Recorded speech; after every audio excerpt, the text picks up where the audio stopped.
ராகுல் காந்தி எம்பியின் பாரத ஒற்றுமை நீதி யாத்திரை நிறைவு விழா பொதுக்கூட்டம் மும்பை சிவாஜி பார்க் மைதானத்தில் பிரம்மாண்டமாக நடைபெற்று வருகிறது. இதில் முதலமைச்சர் ஸ்டாலின் உள்ளிட்ட இந்தியா கூட்டணி கட்சித் தலைவர்கள் பங்கேற்றுள்ளனர்.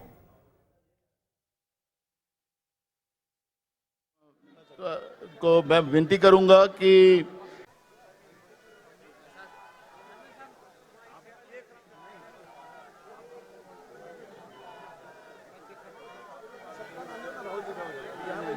मेरे पास में जो सीरियल नंबर है ना दीपांकर भ्रष्टाचार की जगह ये दीपांकर भ्रष्टाचार यस मैं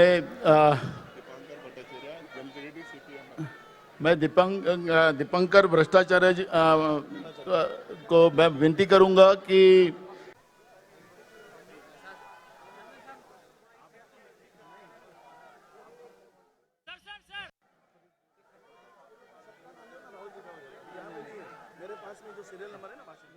இது பற்றிய கூடுதல் தகவலை செய்தியாளர் ராஜா வழங்கிட கேட்கலாம். ராஜா வணக்கம்.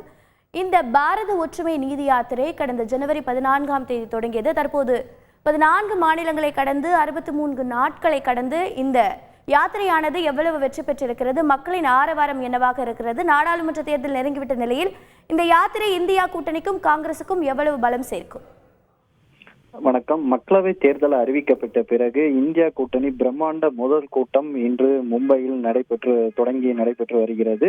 மும்பை சிவாஜி பார்க் மைதானத்தில் இந்த ராகுல் காந்தியின் இன்றைய இந்த பாத யாத்திரை நிறைவிழாவை ஒட்டி பிரம்மாண்ட பொதுக்கூட்டம் ஏற்பாடு செய்யப்பட்டிருந்தது. இந்த நிறைவிழாவை ஒட்டி இந்தியா கூட்டணி கட்சி தலைவர்களுக்கு அழைப்பு விடுக்கப்பட்டிருந்தது. இதில் முக்கியமாக திமுக தலைவரும் தமிழ்நாடு முதல்வருமாக தமிழக முதல்வர் மு.க. ஸ்டாலின் பங்கேற்பதாக காலை மும்பை